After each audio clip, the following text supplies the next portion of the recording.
Hello everyone, I'm still the one you know, Ezekiel Akobi by name. I want to appreciate all our viewers and subscribers on this channel, IJINLE Life TV. The Lord will continue to bless you. This year will be the year of greatness, joy, happiness and testimony in your life in the name of Jesus. The Lord will bless you this year. And this movie you're about to watch is a very powerful and interesting movie with divine message and lovely message. Please, I want you to watch it. But before we go to watch the movie, I want you to click on the subscription button. And don't forget to click on the bell icon for the notification. And then remember to drop your comment in the comment section. And we will reply your comment immediately. The Lord will bless you. See you in the movie. Bye-bye.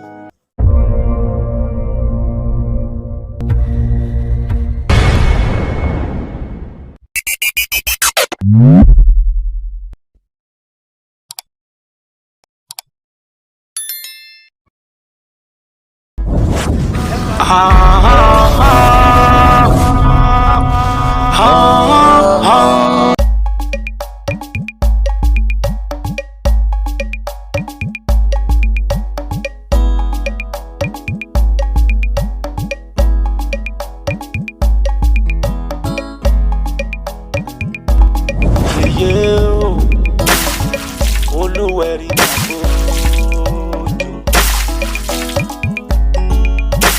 ẹ̀rín o ọ̀tá àgbà o omi omi láwùwẹ̀ ẹni bá bòmí bínú olúwa rẹ̀ àrùbí oyin ẹni bá bòmí ṣọ̀tá o.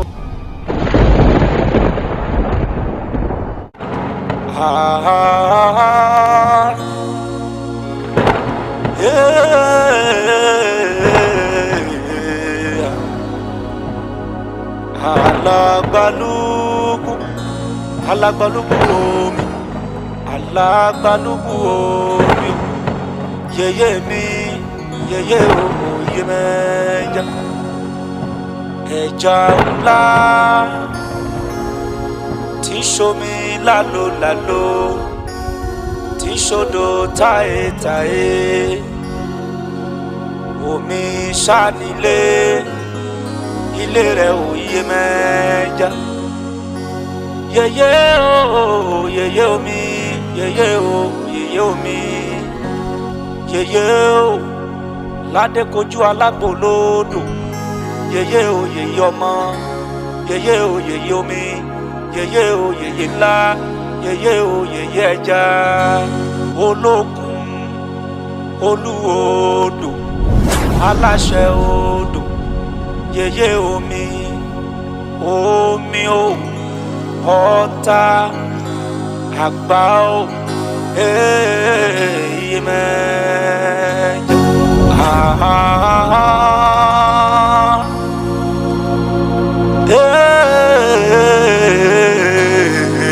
mẹ́jọ alagbalugu alagbalugu omi alagbalugu omi ẹja ńlá. Ẹja ńlá òyìnbó omi tí ń ṣomi lálò lálò. Aṣáṣákẹ́ ó ti parí sí ìṣẹ́gbẹ̀ lókè pẹ́ o. Àwọn ọ̀rọ̀ lọ sókè pẹ́ báyìí. Àwọn ọ̀rọ̀ lọ bí ọdún láti lọ parí sí ìṣẹ́gbẹ̀ bẹ̀rẹ̀. Wọ́ ọ̀rọ̀ wà mí ni. Kò sí ẹ̀rọ tó lè gbé wọ̀, tó lè fi ṣiṣẹ́ tó fẹ́ ṣe.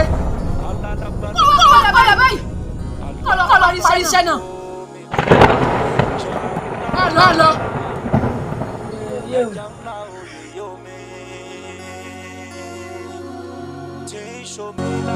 Olókun, olúodò, aláṣẹ odò, yeye omi, omi o. Ọ̀tá àgbà o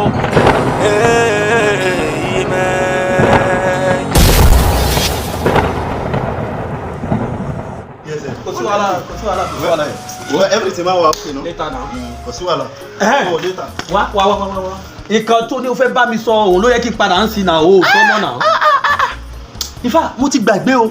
Olùsàrà ni náà pé o. Ọ̀rọ̀ tàdí jọ ń sọ nínú ilé nìyí. Ìrísí nìyẹn. Kí ló fẹ́ bá mi sọ mò ń gbọ́n sí. Wo ọmọ tó ṣẹlẹ̀. So o rántí gẹ́ Bọ́láńlé tí mo sọ̀làyé fẹ́ lọ́jọ́ sí yẹn. Bọ́láńlé. Yes mo mọ Bọ́láńlé náà. Kí ló ṣe? Sórí inú mi dùn pé mo mọ gẹ́ yẹn. Omi rẹ̀. Ó help mi gan o. Are you serious? Like serious. Tó bá mọ tí gẹ́ ti ṣe nu life mi. Wo gẹ́ Bọ́láńlé. In fact inú mi dùn pé mo mọ gẹ́ yẹn. Bọ́láńlé yẹn náà. Like serious.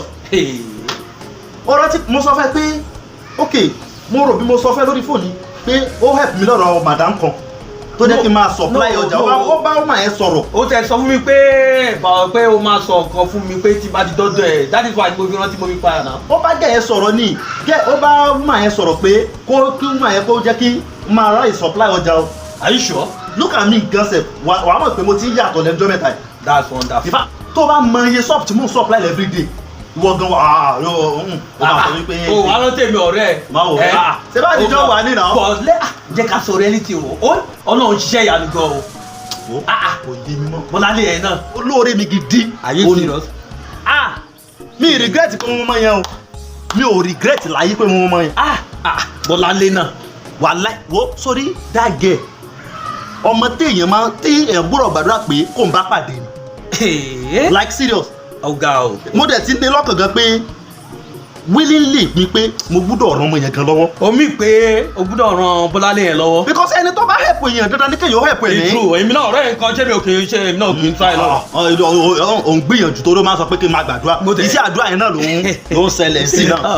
Don't worry mo trust ẹ. We thank God for everything. Àdúrà tá a gbà náà nǹkan tá a fẹ́ kó ṣẹlẹ̀ náà nìyẹn. Ṣé o understand? But nǹkan tí mo tẹ̀ fẹ́ sọ fún ọ̀rẹ́ mi máa fi sùúrù sí o.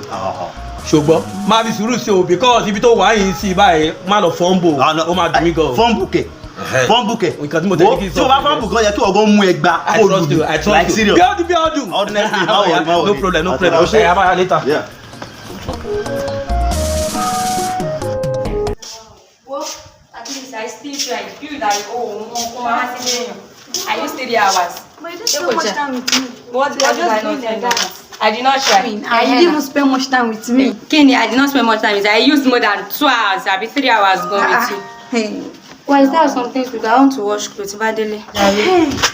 It's okay. What happened to you and that guy? I heard that you broke up with him. I often told me it's one important thing. You have to tell me. So this question is not important. Is it that one? There is nothing. I don't just. What happened between you and him? I just want to know. There is nothing. If there is, I would have told you. So why did you break up with him? I don't have interest with him. So it's not a big deal now. That's why I'm in interest in him. It's not a big deal. Breaking up with that guy is not a big deal. Oh babe, forget that one. Nothing, just like that. You're breaking up with him. Now. No, there won't be problem. Now just tell me free. Babe, nothing. There is nothing, no. If there is, I would have told you. So I cannot lie to you. You just feel like breaking up with him. Just feel like Jerry. But that guy is nice. You're taking it too personal, and I don't understand. I'm not taking it too personal. I just want to know the truth. Why? Why did you break up with him? I said nothing. Abi. There is no truth. Okay. Hey, that fine guy. Okay. You can go for him, I said I don't have interest. But yes, people are looking for him to get him, but that's their love. But me, don't have interest for me, and I left him. Is there a big deal? No. He has respect for your parents, for your friends. Oh, gosh. That free guy, you just want to break up with him. Babe. You like interrogation, Sha? Is that the way you are just keep questioning me? Because I said I'm no more interested. Forget about it. Let it die down. Well, I'm already going, Jerry. I still have things. You're taking it too personal, and I don't understand. I'm not taking it too personal. I'm just trying to tell you the truth. Then leave it. What is all this interrogation for? I don't understand. Is it because I came to your house? Just like that, you break up with him and you want to go on your own. That's it, already. That's how life is. So since I'm not interested, I cannot put my head like that. But I heard you want to do your introduction next month. Oh God, are you still on this thing? Hey, introduction or not? We've not done it yet now, so we've cancelled it. Okay, so all those stuff that you bought is for it. Babe, wetin happen now? Kilo shele. That one is not a big deal. We bought something with not since we've not done the introduction. You just want to raise them like that. Since I'm not more interested. Oh, babe, you're changing completely. See that will know. Where you going, babe? Time has gone. Now, wow, this well. Okay, now. Don't worry, boss. So, safe journey, take And care. you cannot escort me. Escort to where? That part. Hello. Ẹ káàsán. Yes, ma'am. Ẹ kújọ́ mẹ́ta. Ọjọ́ mẹ́ta ni, ma'am. Yàrá sà. Yes, ma'am. Ẹ jọ̀ọ́ mi ò rojú ìrí o. Bẹ́ẹ̀ni, ọ̀dọ̀ mi ò jìnnà síbí. O àdúgbò náà mò ń gbé. Ṣé kò sí sá? No. Ṣebí ẹ̀yin ni mami Bọ́láńlé. Èmi ni. Okay. Because mo ti dé ilé ọ̀dọ̀ yín gan ọmọ kan ló júwe báyìí fún mi. Sọ wípé ṣọ́ọ̀pù yín lélẹ̀. Ṣé kò sí sá? No, kò sẹ́nìtì no. Bọ́láńlé ni mo wà. Ṣé Bọ́láńlé náà ńkọ́? Bọ́láńlé ti jáde. Ó ti jáde. Ọ̀gá. Ṣé kò sí? No, kò sẹ́nìtì no. Orójì mi ò rí lọ́jọ́ máa béèrè pẹ́sàn bẹ́ẹ̀ yẹ o. Kò sẹ́nìtì. Mo kàn fẹ́ rí ni. Because Bọ́lá ó jẹ́ ọmọ gidi. Ó ti try fún mi a lot. Because ó help mi gan lọ́pọ̀ gan ọ̀sẹ̀. Gan ni. But èmi náà wá ní pé dandan lá mo gbọ́dọ̀ wá fi ẹ̀mí ìmoore hàn pé kí n wá sọ́dọ̀ ẹ̀ kí n wá. Because ẹ̀yin àgbàlagbà náà lè sọ pé iṣẹ́ ó bá kì fún ni àmọ́ kì í fa wò padà ni. Reason nìyẹn. Bọ́láńlé ò wá sílé báyìí. Ọ̀dọ̀ àbúrò mi lọ. Ṣé ibi tó wá lọ ò jìnnà ṣé kò ṣe pé ó travel? Ọ̀dọ̀ àbúrò mi níbẹ̀ yẹn ló ń lọ. Kò kì í ṣe ibi tó jìnnà náà. Ọ̀dọ̀ àbúrò mi lọ wà. Ẹ jẹ́ mọ́ bínú. Ṣé kò sí nǹkan kan? No. Bọ́lá ọmọ gidi ni. Tó bá yá kí n júwe fún yín. Tí ó bá ti jìnnà síbẹ̀ kò sí why not máa débẹ̀ mọ́ máa lọ síbẹ̀. Kò sí ibi tó jìnnà. Ṣé ẹ rí tẹ́ bá fẹ́ rí? Ẹ wo street yìí. Street Tẹ́ bá ti gbà báyìí. Ṣé last bus stop yẹn? Tí wọ́n bá ti ń lọ báyìí sí àbí? Tẹ́ bá ti ń lọ. Tẹ́ bá ti dé ibi last bus stop tó wà níbi street yẹn. Okay. Tó last yẹn sí street yìí. Okay. Ẹ gbà báyìí. Tí mo bá ti lọ straight padà báyìí. Ẹ má yà rárá tẹ́ bá ti dé bus stop rẹ̀. Ṣé wá rí ilé kan wà ńbẹ̀ tó gùn báyìí. Okay. Tẹ́ bá ti rí anybody tẹ́ bá ti rí ẹ kọ́kọ́ báyìí pẹ̀lú Bọ́lá. Ìbílẹ̀ tó gùn. Tó gùn ni. Ibi tó gùn lẹ́gbẹ̀ẹ́ títí lẹ́gbẹ̀ẹ́ títí. Tẹ́ bá ti débẹ̀ anybody tẹ́ bá ti rí ẹ kọ́kọ́ báyìí pẹ̀lú Bọ́lá ń lé jáde. Okay. Ilé yẹn ó wà by the left or right? Right ló wà. Right, okay. Right ló wà. So kò sí problem. Tẹ́ anybody tẹ́ bá ti rí ẹ kọ́kọ́ báyìí pẹ̀lú Bọ́lá ń lé. Okay. Kò sí problem. Tí mi bá lè lọ léni màá make sure pé lọ́la mo gbọ́dọ̀ fojú kan. Ẹ ra mà. Ẹ ṣé o dúpẹ́ o. Ṣé mo lè gba nọ́mbà yín bóyá èmi náà lè bẹ̀rẹ̀ bá yín sọ ọ̀nà tó tí. Sí wàhálà. All right, no problem. Inú mi máa dùn. Pàṣẹ ní kí n fọkàn balẹ̀ kò sí nǹkan kan. No, kò sí nǹkan o. No. 0 ìtàwé. 37. All right, 37. 49. Yèyé o, Olúwẹ̀rí máa gbójú. Ẹ̀rín o, ọ̀tá àgbà o,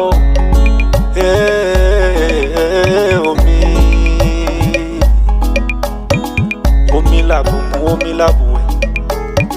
Ẹni bá bòmí bínú, Olúwa rẹ̀ arúgbó oyin. Ẹni bá bòmí ṣọ̀tá o, Olúwa rẹ̀ àjẹgbá.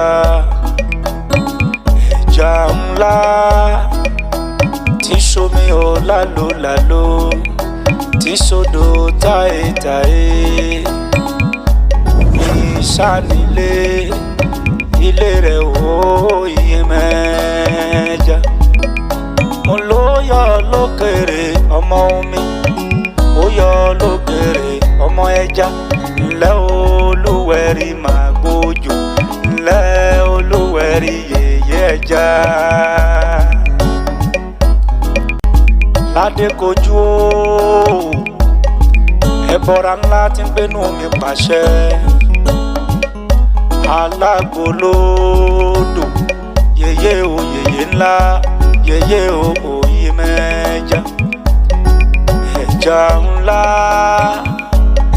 tí ń ṣomi lálò tí ń sódò táyétáyé. Omi sánilé ilé rẹ̀ òyì mẹ́ja. Mo ló yọ lókèrè ọmọ omi, ó yọ lókèrè ọmọ ẹja. Ńlẹ́ Olúwẹ̀rí máa gbójú, ńlẹ́ Olúwẹ̀rí yèyé ẹja.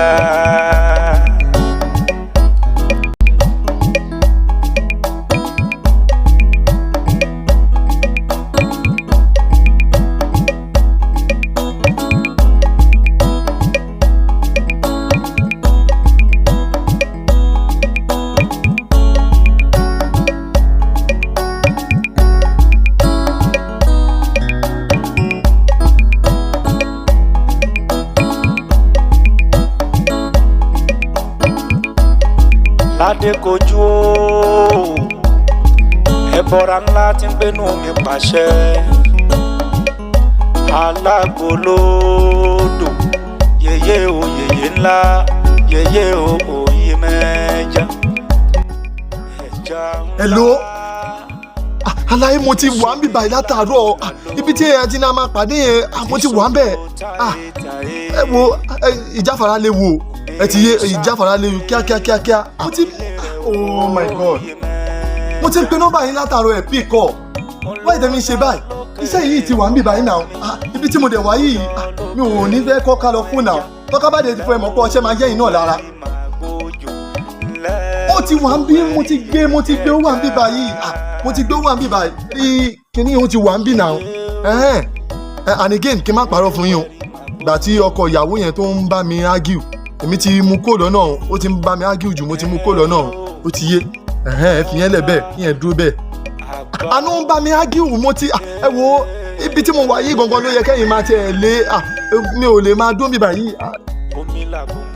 kí lẹ̀ ń wí n tí màá sọ nìyẹn ó ń bá mi argue ni mo dẹ̀ ti jẹ yẹn bẹ́ẹ̀ so owó yẹn ti wà ń bí báyìí pẹ̀lú mi a dẹ̀ ti jọ sọ ẹ ti mọ̀ ó ṣe máa lọ 60-40 ni mi ò fẹ́ kó no 60-40 lájọ sọ sí 60-40 ẹ dẹ̀ máa bọ̀ kíákíá ṣẹ́rí ibi tí mo wà yìí gan-an ó yá yẹn gangan ni mi ò ẹni ok kíákíá 60-40 ní 60-40 ẹ má bà mí argue lórí yẹn àtijọ́ sọ àti sílẹ̀ ẹ máa. ẹ ká sùn ẹjọ fún mi ló mo fẹ́ fi jẹun. ó ti yé yàn yẹn ni ẹ. ó pé yìí mo bá wí ẹjọ fún mi ló mo fẹ́ fi jẹun. kí ló ṣẹlẹ̀ kí ló dé ṣé mo mọ̀ ẹ́ rí ni. ẹjọ fún mi ló mo fẹ́ fi jẹun. ṣé ní tèmi pẹ̀lú tiẹ̀ ṣé èmi nìyá ẹ̀ ni mo mọ̀ ẹ́ ọ̀gbẹ́ni come on get out kókó mi báyìí fún mi jọ kókó wájú mi jáde idiot wo lélẹ̀ kó mi báyìí jọ mo mọ ibi tó ti wà ní ẹ ló ṣe ti rí sìn ìyẹn ilẹ̀ ń jẹ́ kí gbogbo rẹ̀ kó máa yí mi lára ẹ wò ẹ kọ́kọ́ fi ẹni tó ń ẹ fi yẹn lẹ̀ nà bẹ́ẹ̀ ṣe máa débi báyìí gangan ní tèmi a ní kẹ́ dá mi lóhùn gbogbo bí tí mo wà yìí ẹ wò ẹ fi ẹni tí mò ń ẹ fi yẹn lẹ̀ ẹ máa bọ̀ kíákíá ìyẹn gangan ni gbogbo eléyìí tẹ̀ ń fẹ́ máa bí mi yẹn ẹ máa bọ̀ kíákíá torí ibi tí mo wà yìí ò safe o kò safe. ẹbọra ńlá tí ń gbénú mi pàṣẹ alágbolódò yèyé o yèyé ńlá yèyé o òyì mẹ́ja ńlá tí ń ṣomi lálóláló tí ń ṣodò táyétáyé. ẹ ká sọ ma ẹ ká sọ kí lẹ fẹ́. mi ìra kankan ẹjọ́ máa ẹjọ́ fún mi nìkan tí mo lè jẹ ẹjọ́ máa. ojú ẹlẹ́dàá yín dẹ̀ tó wà kò sí ìkankan lọ́wọ́ mi ẹja kékeré tí mo ṣe mo fẹ́ fi dáná fáwọn ọmọ ṣé ẹ má bínú.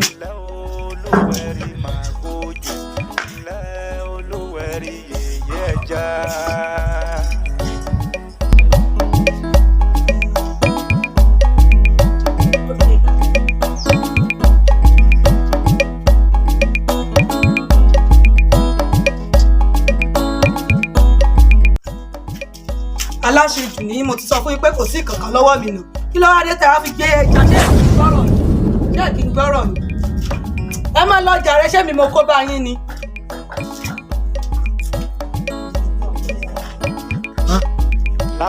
kíákíá. ẹbọra ńlá tí ń gbénú mi pàṣẹ. ẹsẹ̀ ìkíní bíbá yìí alágbolódò yèyé o yèyé ńlá yèyé o òyì mẹ́ja ẹja ńlá tí ń ṣomi lálólò tí ń ṣodò táyétáyé ní sánilé ilé rẹ̀ òyì mẹ́ja olóyè lókèrè ọmọ omi ó yọ lókèrè ọmọ ẹja ńlẹ́ olúwẹ̀rí máa gbójú ńlẹ́ olúwẹ̀rí yèyé ẹja. 60-40 ayé mi ò 60-40 mo dó báyìí mo yí báyìí yé. Ó yọ lókèrè ọmọ mi, ó yọ lókèrè ọmọ ẹja. Olúwẹ̀rí máa yé 60-40. Olúwẹ̀rí yèyé ẹja. Boy, bí mo gbé sí yé bí mo gbé bọ́ mo dó báyìí mo dẹ̀ yí báyìí bí mo náà ní àbí ibi iná mu tani mo fẹ́ pè ní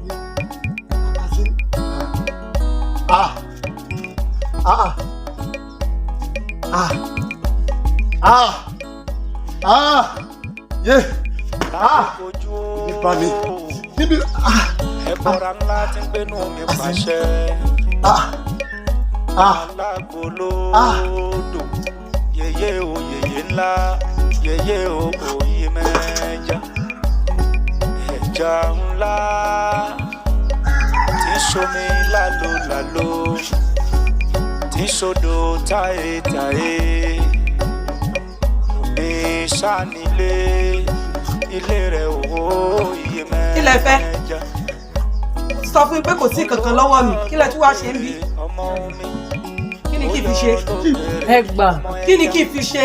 Ẹ gbà náà kẹtẹ tí òkèwò kan tó wà ń bẹ. Olúwẹ̀rí yèyé ẹja.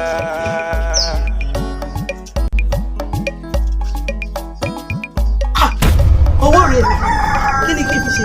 Mo fún yín ni.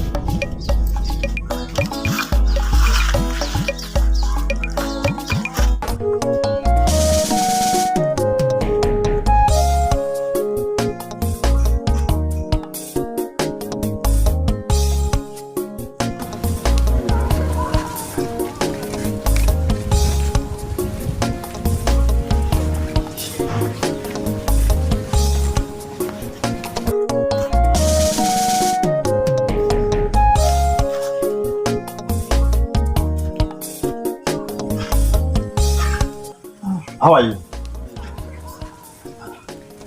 Àrẹ̀kọ́ ọjọ́ mẹ́ta. Àwa ni. Ṣé òun wò bẹ́ẹ̀ pé òun mọ fèsì yìí àbí? Wọ́n ti fèsì. Oore tó ṣe fún mi ń gbà yẹn. Mo ní jẹ́ kí n wá dúpẹ́ lọ́wọ́ ẹ̀. Ọpẹ́ ẹ fẹ́ wá dúpẹ́ oore ọ̀ whatever. I think mix up to one become there because me refuse. Dodo. Mix up kankan ò ṣe. Ìwọ ló ṣe mí lóore, my dear.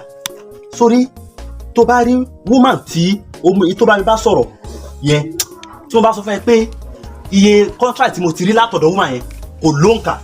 Wo sorry, madam yẹn báyìí. Láti ìgbà yẹn wo ó tún gbé another contract fún mi ni. Àwọn shop tí mo ń supply gan. Mi ò lè sọ wípé iye wọn lélẹ̀. Woman yẹn really help life mi gan. Look at me very well. Mo rí pé life mi ti change. In fact, mo really dúpẹ́ lọ́wọ́ ẹ̀, mo really appreciate. Honestly, mo really appreciate. Inú mi dùn o. Look at me, look at my life. Mo ti change totally. Àbí mi kọ́ ibi, mo ti change totally. Wo, inú mi dùn láti gbà yẹn. Àti gbà yẹn mo ti wá ń wọ ẹ pé mo gbọ́dọ̀ dúpẹ́ lọ́wọ́ ẹ̀. Má dẹ̀ fi ṣèbínú pé ó pẹ́ díẹ̀ ó tó di pé mo wá dúpẹ́ lọ́wọ́ ẹ̀ jọ̀ọ́ torí t'Ọlọ́run jọ̀ọ́. Mo dẹ̀ really appreciate tó ṣe nínú ayé mi. Inú mi dùn gan o, like serious, inú mi dùn gan because ayé mi ti nítumọ̀, mo ti wà okay. Àbí owó mi kú má wò yẹn o, like serious, má wò yẹn o. But the only thing tí mo kàn fẹ́ kó ṣe fún mi sí mi ìmọ̀ bóyá mo lè get contact ẹ̀ bóyá èmi pẹ̀lú ẹ̀ lè máa sọ̀rọ̀ because Yorùbá bọ̀ wọ́n ní táwọn bá kì fún ni èèyàn máa ń kì fáwọn padà ni. Ó possible kí n ní kémi náà ní nǹkan tí mo lè ṣe nínú life ẹ̀ you know. Contact me. Yes, tó bá lè ṣe inú mi máa dùn gan. Please. Okay. Wàhálà inú mi dùn gan. You know. Bá mi tẹ̀ síbẹ̀. Fast. I'm sure. Okay. See, number Lily, I can call you anytime, right? Alright, no problem. Mo máa pè. Ṣùgbọ́n? Alright. Take care. Take care.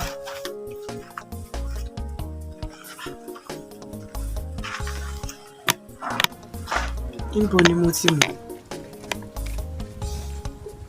Ṣé lóore? Ṣé sóore fún mi?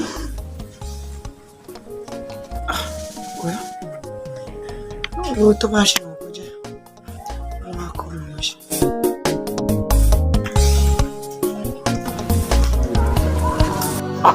Iná ti kú. Dákun ṣàánú mi mọ́ dúró abọ́rẹ̀ mọ́ bọ̀ abọ́rẹ̀ mọ́ bọ̀. Balẹ̀ ẹ sùúrù ẹ ṣe. Mọ́ bọ̀ abọ́rẹ̀ mọ́ bọ̀. Dákun ṣàánú mi mọ́ bọ̀. Ebi ló dé gan. Balẹ̀ ẹ̀yin àmọ́ gbọ́dọ̀ kánjú tún lọ́rùn. Ẹ já fi sùúrù ṣe kínní. Sùúrù ló láyé. Abọ́rẹ̀ ẹ̀yin ìlú ọmọ sọ mo máa sọ mọ́ wọ́n ti sún mi mo ti ní sùúrù tó kí ló dé ojú kẹfọ́ ojú kẹrè ọmọ mi bẹ lábúlé tí kú lọ wọ́n ti sún mi jẹ́ àkànjú ká tún lú ọ̀run. a ṣe àtúmọ̀ kò jẹ kí ló dé dákun ṣàánú mi tí n bá fogún ọdún ṣe ìpínlẹ̀ sẹ́wèrè ọjọ́ kan ní wèrè ọjà ní ìkọ̀dọ̀lá bẹ́ẹ̀ ni ó ti sún mi wọ́n ló sún mi mi ti bò ó àìkọ́jú kan mi ti bò ó. Balẹ̀ ẹ já rò dáadáa o torí bẹ̀rẹ̀ ọ̀rọ̀ láàmú àpọ̀n bí tí ó parí sí o. kò sí ọkọ tí ń bẹ́ẹ̀ ń bẹ̀ síbi kọ́ sọ́dẹ̀ èèyàn ni kó sì pọ̀ ohun mi kó sì mọ bá tiẹ̀ lọ́kà sí mọ́ ló bá ti wá lọ kí ló dé. Wọn ò fẹ́ ṣe ẹṣá ní iṣẹ́. ṣé o. ní tó bá wá ṣẹlẹ̀ lẹ́yìn ẹbí ọ̀hún lórí yín ni wọ́n wà o. kò sí nǹkan kan láyé ìsúkàlẹ̀ òfò ni kò sí ké. ibà ó ìbà tí wáyé ọjọ́ ìbà tí wọ oòrùn ìgbẹ̀yìn ìyá mi tó láyé o Ògúnláká yóò ṣí mọ́lẹ̀ olómi ńlẹ́ fẹ́ jẹ̀wẹ̀ kò láṣọ ńlẹ́ fi mọ̀kímọ̀ bóra ìwọ ló lànà fọ́mọ ènìyàn ó lànà fọ́mọ ènìyàn látòdì ọ̀run bọ̀ wá sílé ayé wá lànà fún mi lónìí gbogbo tí n bá ṣe lẹ́yìn káró rọ̀ mọ́ ni àṣẹ òrìṣà inú mi o àṣẹ òrìṣà inú mi o àṣẹ òrìṣà inú mi o òwú dúdú òkú funfun ìjàrá wọn yàn àṣẹ ẹnu ọkà ní gbé àṣẹ ẹnu orò báyìí ẹnu orò ní tí ń fọhùn òwú dúdú òkú funfun ìjàrá wọn yàn ọmọ ẹja o ọ̀pàpà parada bádìí ẹ̀ bá gbọ̀n jẹ́ pépè ń pa òun dà ní ọmọ ẹja o parada.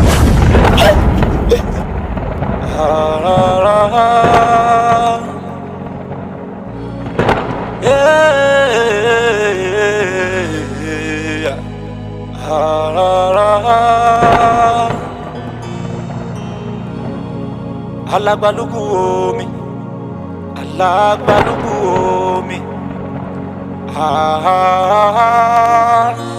ẹ wo Baálẹ̀ oògùn tí ó jẹ báyìí ìwé rẹ̀ Baálẹ̀ mo sọ fún yín kì í ṣe pé wọn ò lè ṣe kó parada àmọ́ Baálẹ̀ ewu ń bẹ́ẹ̀ Baálẹ̀ ọmọ ẹja rèé o ẹ wá fi pàtó tó bá wò ní bó bá ṣe pé ẹ̀bọ̀ jẹ ni àbẹ́ ẹ̀dín jẹ ẹ wá jẹ. ẹ̀rù náà àpò rẹ̀ bóòlù ti ń sọ̀rọ̀ báyìí gan-an àwa síbi láti wá dín jẹ ṣèbí kó dín yẹn ó sì dín yẹn kó pọn omi ni bí kò kó pọn omi ká máa lọ. Baálẹ̀ tí ò yẹ yín pọ̀ ju tó yẹ yín lọ ṣé mo ṣe sọ fún yín ẹ gbọ́ ni. àbọ̀ rẹ̀ kí ló tó ń sọ̀rọ̀ báyìí ó sì mọ̀ mí ó sì fẹ́ mọ̀ ṣe mí kí ló dé. tó bẹ́ẹ̀ bá ní tẹ́ ẹ fẹ́ nu a ó ṣe fún yín. tí mo fẹ́ nu. kò sóògùn lọ́wọ́ mi. kọ́kọ́ mi. ọmọ ẹja o tó àṣẹ ni ọká ní gbé òwú dúdú òwú funfun báyìí wọn èjì ara wọn yàn àbátálágẹmọ bá dá báyìí òun lò ṣòfò ńgbà kó ṣe báyìí ní ti làákọ̀ṣe ó yá pọ omi sí.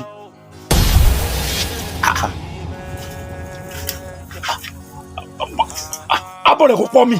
ó yà lẹ́nu o. tó alábàlárèrè o òdìmọ̀dìmọ̀ òṣàlá babaláwo ńlá tí sáré nínú ẹ̀kan ṣáláńgé àní òpó omi ṣe ọ̀ọ́dì ó dandan kó o pọ̀ ni pọ̀ omi síbẹ̀. abọ́ rẹ̀ kò kọ́ mi dákun ṣàánú mi kò pọ́n mi. Olúwẹ̀rí màgbóòjò ọ̀chẹ̀ ǹgbẹ̀ṣẹ́ ẹ̀bọra burúkú tí ń gbénú omi ó yá omi ẹ̀rọ láfẹ́ bá wa pọ̀ síbẹ̀. Abọ́ rẹ̀ àbí àtẹ̀rí rẹ̀ ni kọ̀pọ̀ àbí àtẹ̀rí rẹ̀ ni. Iwájú òkú òkú ní iṣẹ́ ẹ̀yìn òkú òkú ní iṣẹ́ abata kún kùkú lókùlókù làbọ̀ ọmọ alájà mẹ́rìndínlógún wọn sáré pápá ogun gbẹlẹ́kún wọn ní ìdígbẹ̀bẹ̀ ọ̀nà yẹlẹ́kùn olórí aṣèǹdì tó gbádùn tó bá mẹ́tàlá pa mẹ́tàlá àmọ́ ọmọláyé lò wó ẹ̀dọ̀ báyìí nírẹ̀yìn oṣù kó èmi ní ìrẹ̀yìn rẹ̀. Ó yá pọ̀ mi ṣe.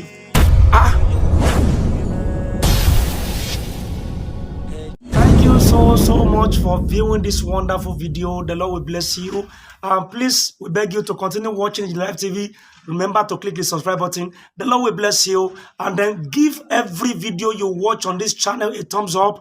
And don't forget to drop your comment in the comment section. We will reply your comment. Thank you so much. We appreciate you. See you in the next episode. Bye-bye.